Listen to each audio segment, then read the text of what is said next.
So welcome everyone again.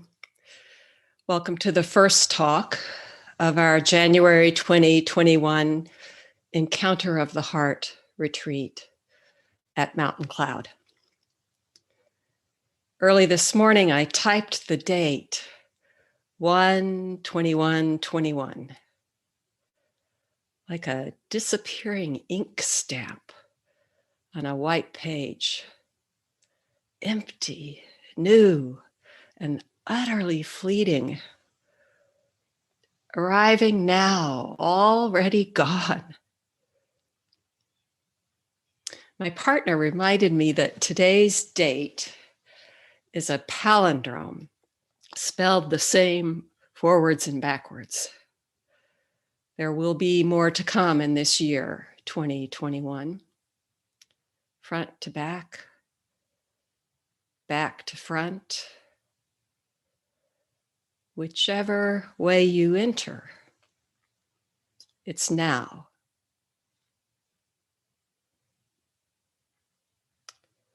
The events of the last 21 days have brought this practice into sharp relief. Gratitude, of course, for a way to see and be with the world just as it is, without forfeiting our capacity for clarity and compassion, without shuttering our hearts. Gratitude and commitment to be alive and to have the chance to practice.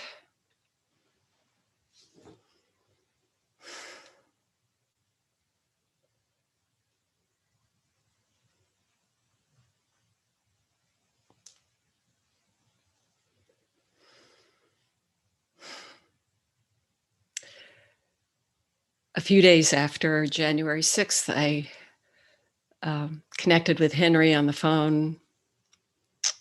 We'd sort of been playing phone tag.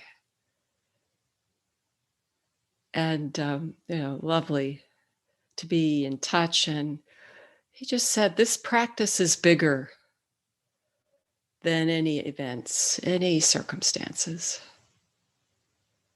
And we do it right here. In the midst of this past week, a student sent a story from an early sutra about the rare opportunity we have in this life. The story is called A Blind Turtle in Search of a Floating World.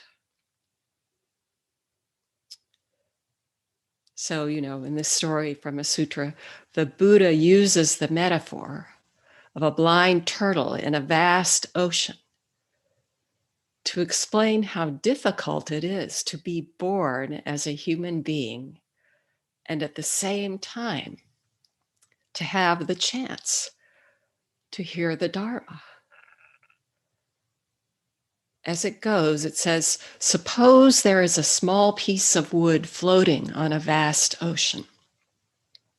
The wood has a small hole, the size of which is just enough for the head of a turtle to pop into.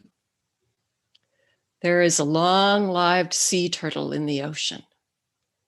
Once every 100 years, this turtle comes out from the bottom of the ocean and pops its head into the hole of the wood.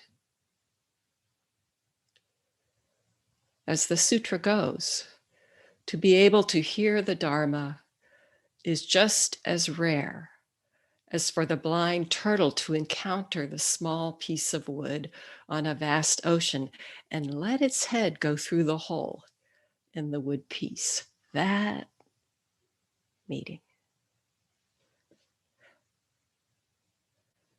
Of course, there are different versions of the story. Were we together in the Zendo, all of us, we might be chanting that gatha or verse on opening the Dharma. The Dharma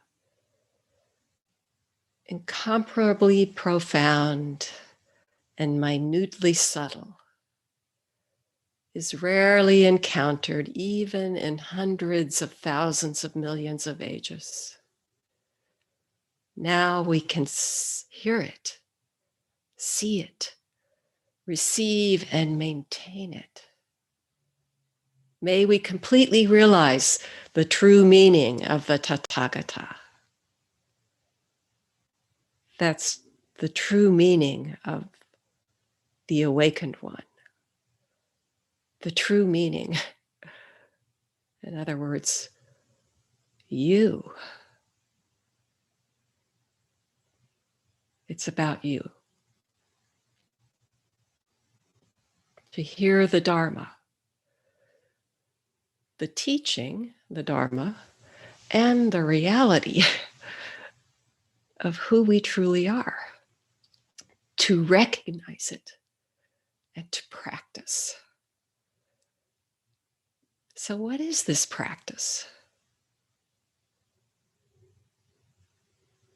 The Buddha, so early, maybe the earliest teaching, stop and see. Sit still and let go. Along the way, we may find that from the start, our hands are empty. Our hearts by nature are boundless, wide open without any hindrance. A week ago today, a friend who embodied this boundless heart in his life died. Bogdan Snella was the founder of Domicilium, a center for Zen practice and contemplation, and a hospice in Bayern, Germany. For the last year of his life, Bogdan was a resident in that hospice, increasingly incapacitated by Parkinson's disease. For much of that year, Bogdan continued to sit early in the morning. There's a little zendo in the lovely basement of this hospice. And a few of the residents and staff gather there for one round of sitting and a small chant every morning. So he would roll in his wheelchair. Somebody would roll him in. And if he could, with help, he would stand up and sit in a chair, but sometimes just sit in his wheelchair. So when I was there I was there in February and early March, I got to sit with them. It was just so intimate, so powerful. And it was just before coming to Mountain Cloud for the March retreat, our last Mountain Cloud in-person retreat before the pandemic. So I came to that, fresh from this time at Domicilium, and remember bringing Bogdan's last words to me as an offering, a word of dharma. I went upstairs after the last sit at Domicilium in the hospice to say goodbye to Bogdan. And he was not very clear that day. He said some things that, I couldn't understand. Granted in German, but it seemed, to have no meaning. And then suddenly out of the blue, he said, clear as day, the purpose of life ist zu mach die Grenzen weg.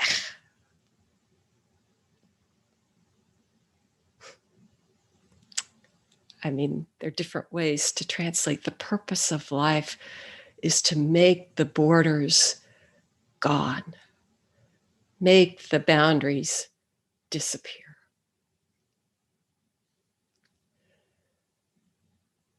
The memorial for Bogdan was this past Sunday. Students, colleagues, family members, staff, friends from all around the world gathered on Zoom. And that service opened and closed with the camera trained for a long time on the large Zendo, beautiful Zendo at Domicilium. In the center of the Zendo, a handmade coffin, equally beautiful, made of unvarnished wood, the color of the blonde tatami. And of course, the coffin where Bogdan's body lay, covered. The image was like a boat surrounded by candles, sort of laid out, at once grounded and floating in the air before the altar. Really an extension of the altar.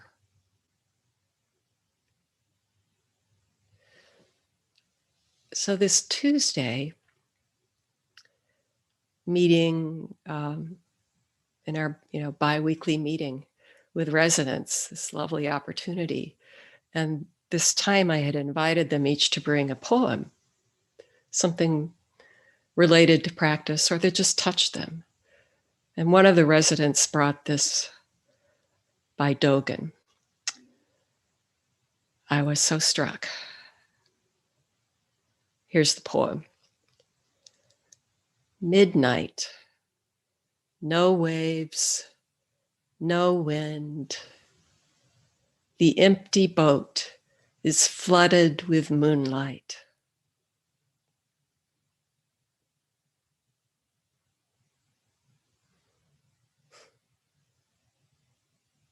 The empty boat is flooded with moonlight. The day after the memorial, a longtime Mountain Cloud member from Germany who knew Bogdan well said this: "It's impossible to recognize him not." It's impossible not to recognize him. It's impossible to recognize him not.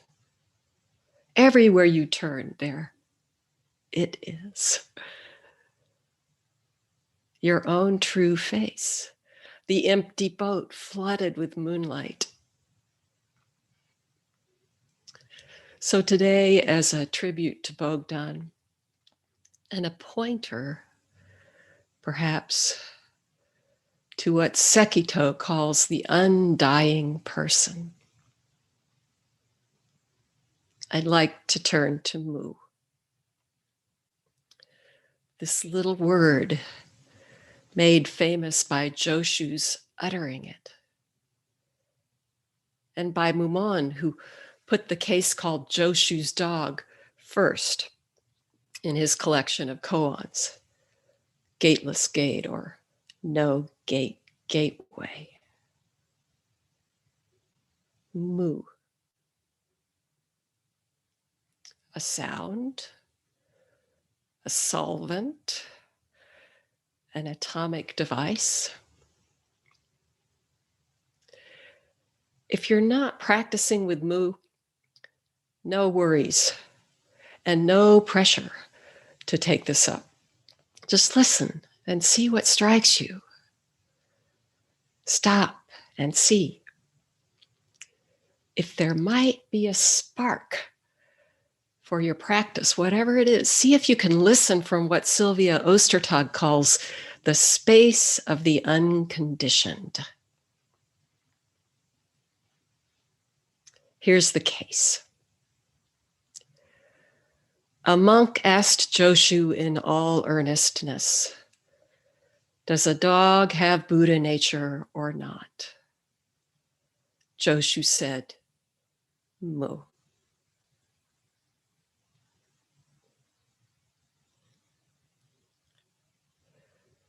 Students sometimes say they're not so interested in the old masters, the foreign sounding names, the historical, excuse me, the historical, the sort of apparatus or trappings of this Chan or Zen tradition.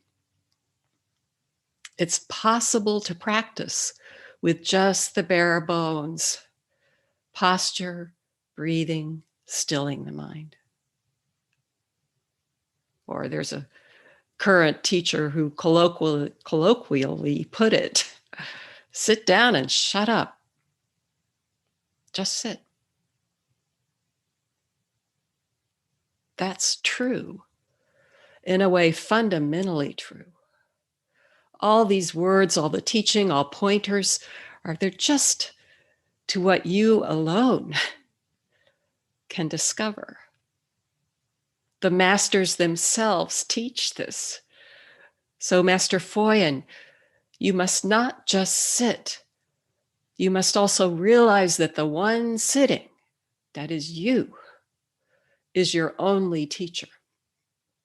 Or as Mumon put it, quoting an old saying, things that come in through the gate are not family treasures.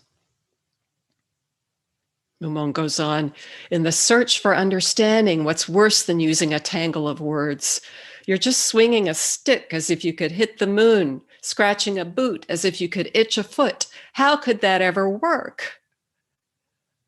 That's the first paragraph of Mumon's preface to The Gateless Gate, a book where again and again he uses words to present the living reality, the fact. You are the gate.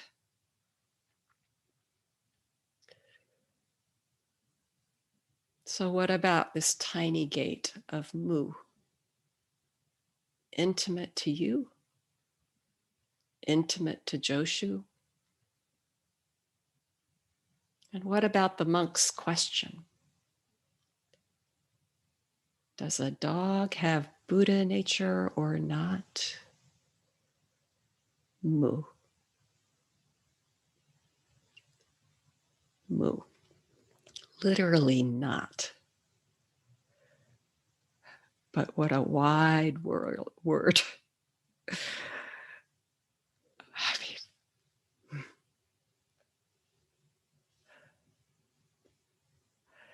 David Hinton has this quite interesting, more recent translation of The Gateless Gate and a long introduction where he talks about why he translates the way he does and his choice, particularly in this first case.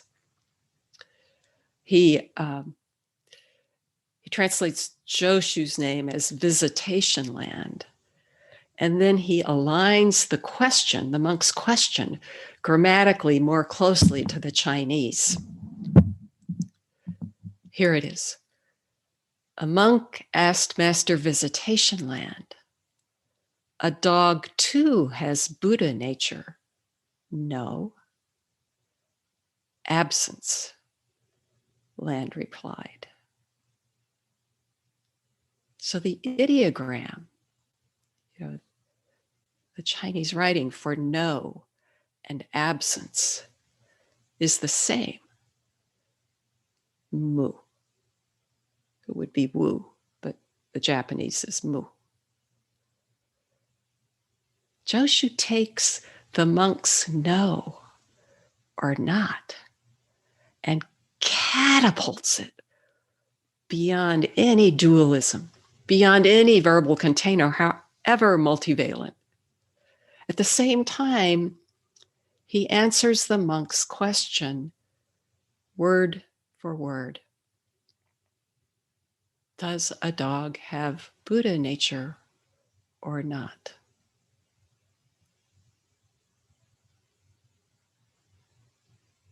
Does a dog too has Buddha nature? No.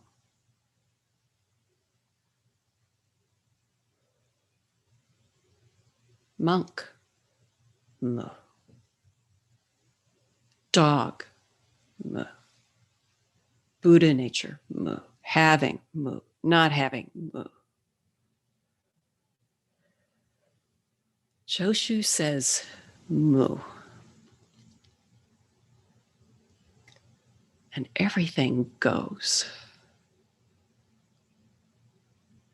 Whatever it is, gone. There's nothing but Joshu in the whole world. Nothing but mu. Nothing but you. The monk comes asking from the heart of this tradition. All beings are fully endowed with Buddha nature. He knows that in his bones, at least discursively, cognitively. So maybe he's asking, is it really true? Or is it true for me? Or who am I? What is Buddha nature? What is awakening? Joshu's mu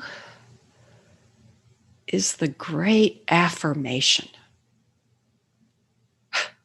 This not absence, mu. The fact itself. Exposed, presented, you could say, just all of it. It's the fact. And it's a means to practice. Nothing but mu. So if you're sitting with mu, the invitation is to become intimate with the sound. Each breath, exhale the sound of mu. A silent sound that can have thunderous power. Just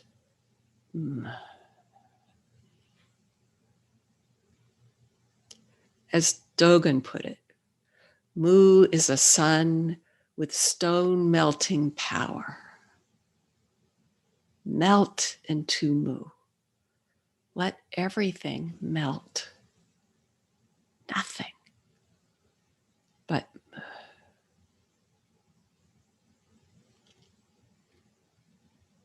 mu, when you take it up, is the sharpest sword. Mu cuts through the entanglements of our concepts. What we think we know cuts through our constructs about self, who we think we are, and that fundamental delusion, our sense of separation. Mu cuts off what Mumon calls the mind road. Sitting with mu can feel like wielding that sword.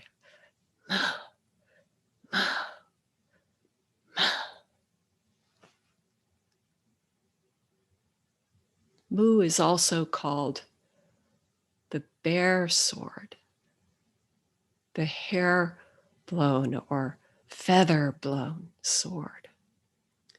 So then no need to move at all. Just hold it there.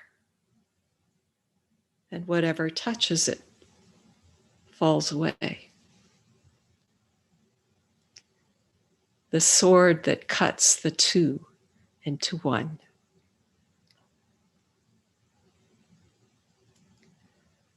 Mu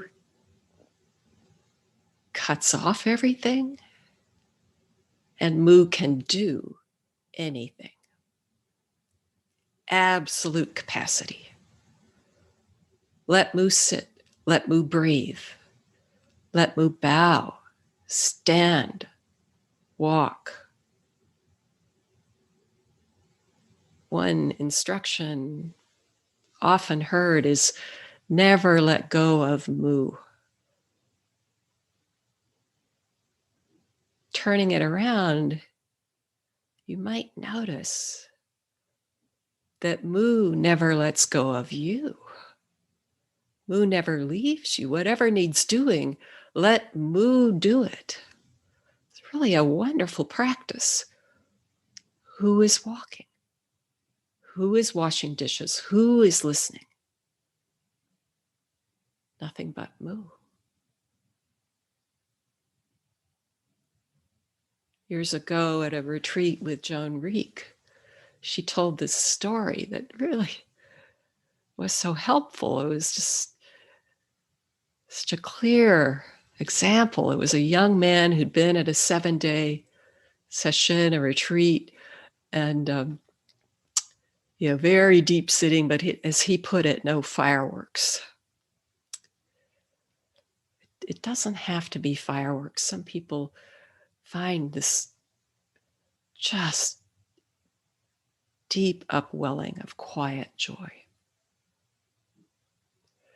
For this young man, the retreat ended, and the next day he went to work in his office.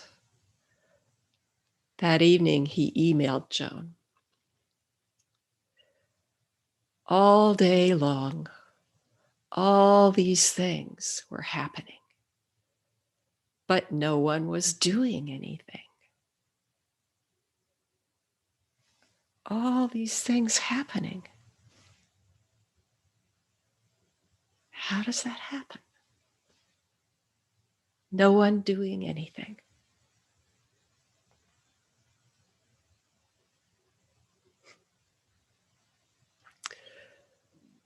Ryan Roshi, the abbot of Sambo Zen, begins every session with mu. No matter what may follow, his first talk is always on mu.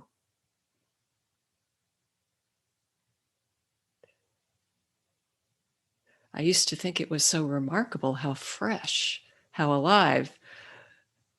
Of course, even if he says exactly the same thing. Actually, it's impossible to say the same thing twice.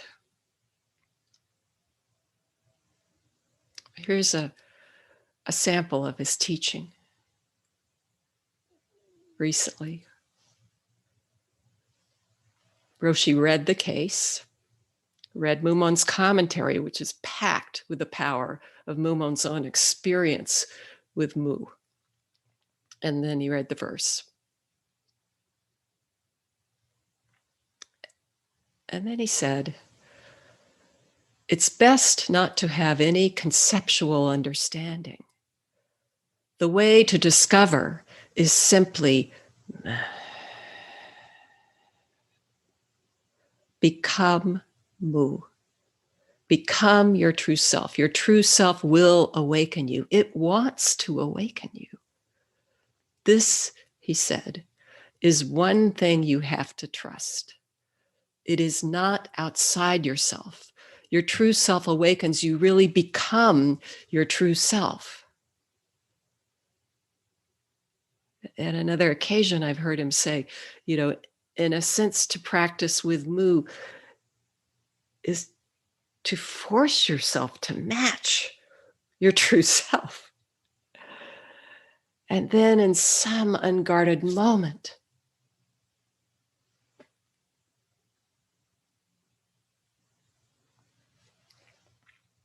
nothing but mu. Nothing. And yet here we are.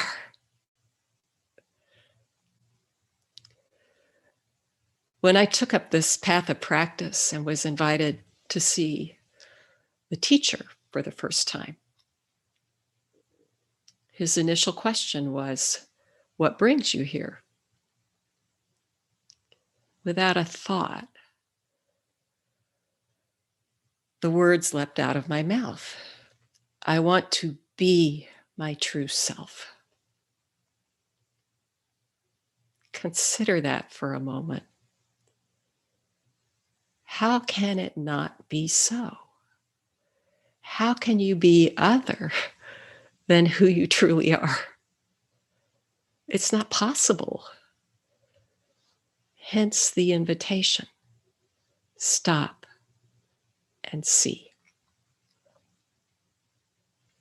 Ryan Roshi went on, you have to trust in this even if you can't immediately see it.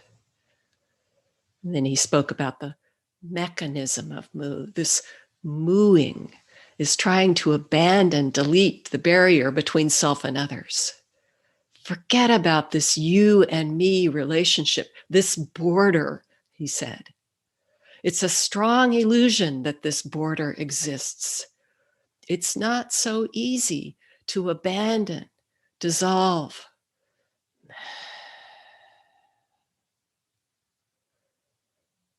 But really, he said, there is no border. The border itself is just one existence.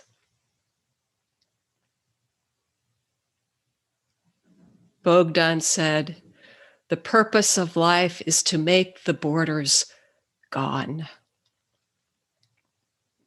They are gone, intrinsically gone. Rest in that, moment to moment.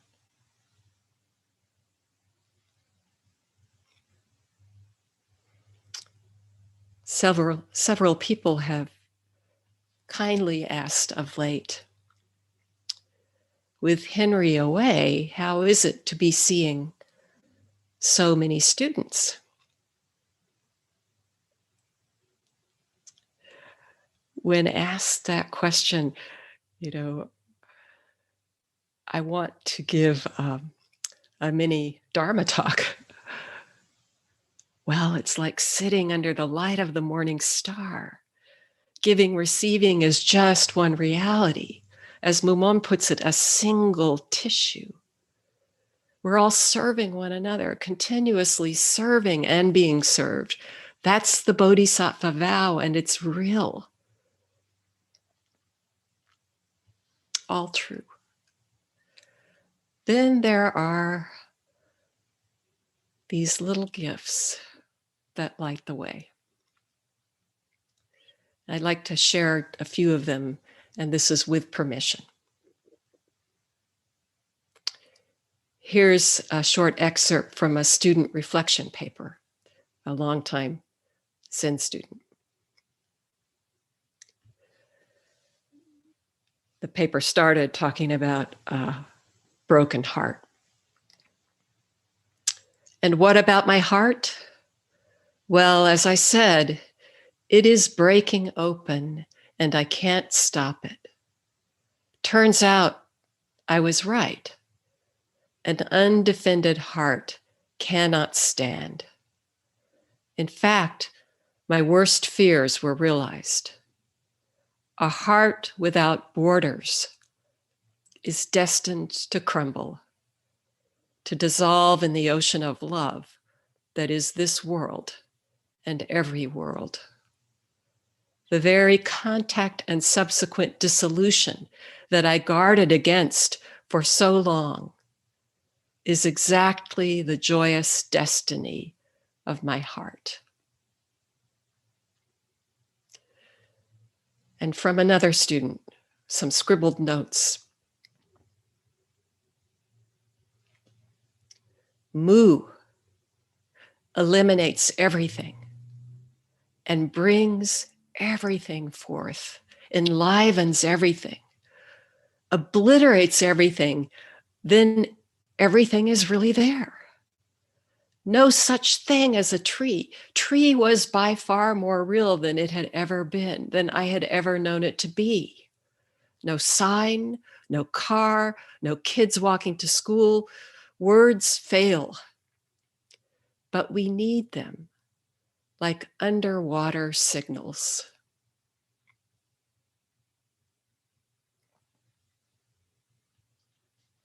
And a short poem, kind of atomic kernel, from another student, longtime practitioner.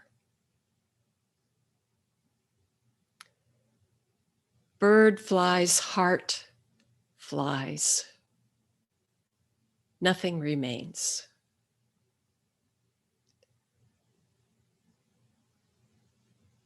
Bird flies, heart is one word, and then a space, flies. Bird flies, heart flies. Nothing remains. And finally, this word of love, really a love letter to this practice. Another student. This practice is the mother, father, and grandparent open love I never felt. This practice is the mirror that reflects piece by piece what is there and what is not. This practice is unconditional love, compassion, equanimity, and impermanence holding hands. It's all the love and all the hate, hope and despair, anger hiding behind grief. This practice is not 25 minutes a day.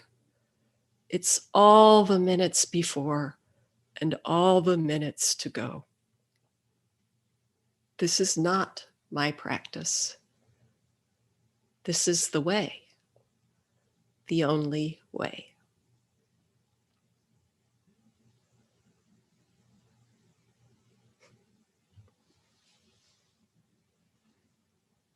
So whether you're counting the breath, following the breath, cultivating open awareness, sitting with Mu or another koan, come home to that.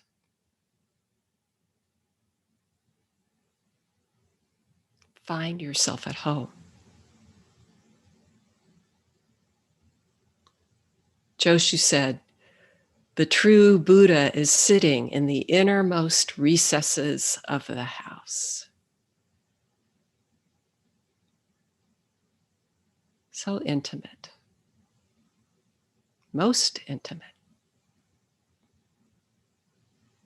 That's right here. That's right now.